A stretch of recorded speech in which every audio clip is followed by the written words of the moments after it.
A recruiter that you have never met before reaches out on LinkedIn to present you with a new career opportunity. What to do? If you want to learn how to better work with recruiters to advance your career, this video is for you.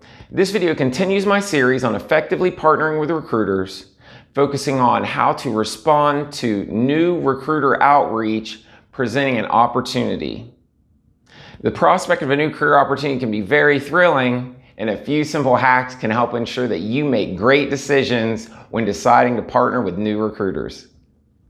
What's up, finance department rock stars? I'm Chad James, a CFA charter holder with real-world chief financial officer experience. One of my passions is accelerating the careers of ambitious corporate finance and corporate accounting professionals like you. Ambitious Finance is a channel dedicated to sharing with you the hacks and methods that I learned on the 10-year journey from no finance experience to nobody, 2008, to finance VP in 2018. In this video, we're going to go over 4 hacks that will help you make great decisions when new recruiters reach out to you to present a career opportunity. And hack 1 of 4 is be open to new recruiter relationships. You may already have 2 or 3 well-established recruiter relationships which have been great partnerships in your career so far. However, your next great career opportunity and your next great career partner may come from an unexpected place. So when a new recruiter reaches out to you, be open to hearing from them. When a new recruiter reaches out to you on LinkedIn or another platform to present a career opportunity, and you determine that you do want to speak with them about this opportunity, the next step is commonly scheduling a brief call so the recruiter can learn a little bit more about you and present you with more detail about the career opportunity. So hack number 2, ahead of the call, I do these 3 things. I always do these things ahead of the first call with a new recruiter. 1, I visit the recruiting agency's website. Check to see, is it professional? Do they have any testimonials from either previous candidates they've placed or hiring companies they've worked with? Number 2, I visit the recruiter's LinkedIn page. Does this recruiter have a profile that looks like someone I would want to work with and we would be good partners together? The profile can maybe say something about how good of a match you and the recruiter could be.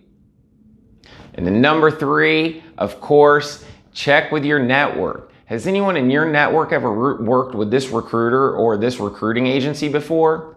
Reach out and see if you know anyone who can give you some helpful feedback on positive experiences working with this agency.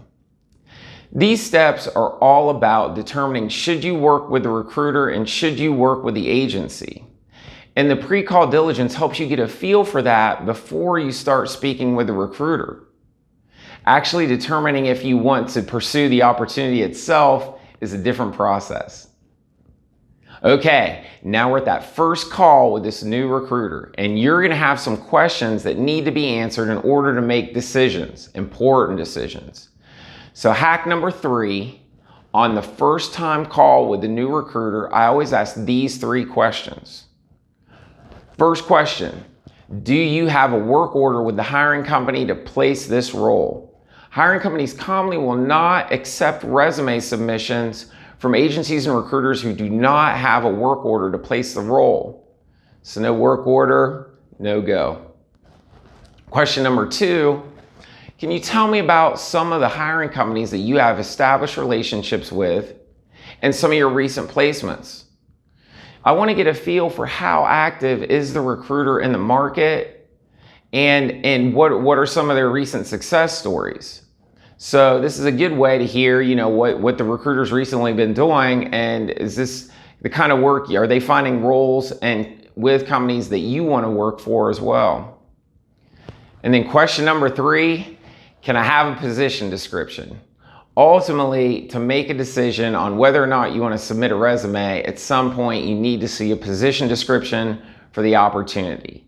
This will help you go through a process to determine, okay, do I actually want to apply for this job? Applying for a new job and then going through an interview process is very time consuming, so you want to make a good decision when you decide to send that resume. Hack 4 of 4, 2 key actions to take as you're making that final decision on moving forward with submitting your resume to a hiring company for a prospective new opportunity. First, I try not to give my resume to a new recruiter until I've seen the position description. I do not want to give an updated copy of my resume unless it's to apply for a new role.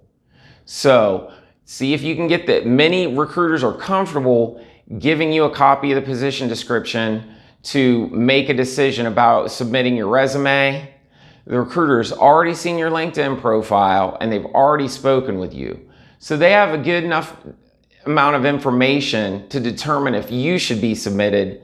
So now you need to make your final decision, and you do that and then you provide your resume. And then the other action I take after I've made that step is then any other recruiter in my network who calls me about that opportunity, they cannot submit my resume. Hiring companies will commonly only take one resume, or will only receive a resume from a single recruiter, because they don't want to get caught between two recruiters over a candidate and determining who should get paid the placement fee.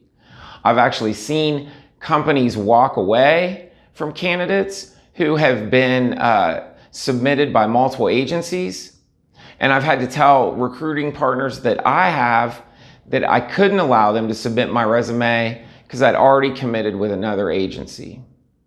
These decisions are all about protecting your brand equity, managing who sees your resume when and under what circumstances.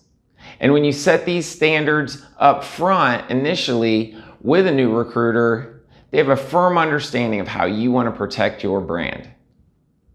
Let's go to the digital big board to review the 4 hacks for helping you making a determination when a new recruiter reaches out to you to present you with a new career opportunity. Hack 1 of 4, when this new recruiter reaches out on LinkedIn, be open to hearing from them. Your next great career partnership could come from an unexpected place, even if you already have 2 or 3 well-established recruiter relationships. Hack 2 of 4, before that first call with a new recruiter, perform diligence. Check out their agency's website, view the recruiter's LinkedIn page, and check with your network to see about any positive experiences that someone you trust has had with this recruiter or agency. This will help get you a feel if you want to work with the recruiter in the agency before you're actually on the call. Hack 3 of 4, when you get on the call, make sure you ask these 3 questions. Do you have a work order with the hiring company to place this role? No work order, no go, unfortunately. Question number 2 is, can you tell me about some of the hiring companies where you have established relationships, and tell me about some of your recent placements? Get a feel for their prominence and their level of activity within the market. And then question number 3, if you don't already have it, you've got to ask for the position description. You really can't make a final determination as to whether or not you want the job or you're interested in the job unless you have read a position description. And then hack 4 of 4, as you're making that final decision, first hold off on giving your resume until you're certain you want to apply. You don't need to provide your resume when there's no opportunity that you're interested in. And then once you do provide your resume and you've given the recruiter permission to submit to the hiring company on your behalf, no other agency can present you to that same hiring company. This very likely ends your consideration. Hiring companies don't want to deal with sorting out which recruiter should get the placement fee. I've personally seen candidates get removed from consideration for this very issue. That's a wrap for this video on effectively responding to new recruiter outreach and cold calls. The 3rd video in my series on effectively partnering with recruiters. If this is your first time to the channel, please check out the Top 12% Interviewee Method video series, a 4-part interview preparation program, so 4 videos, 1 for each part, designed to get you job offers. It's based on my personal experience in the career field. If you found value in this video, please give it a like, subscribe to this channel because more videos are coming, and share it with your friends and colleagues. I'm Chad James. Thank you so much for your valuable time. Have a high performance day.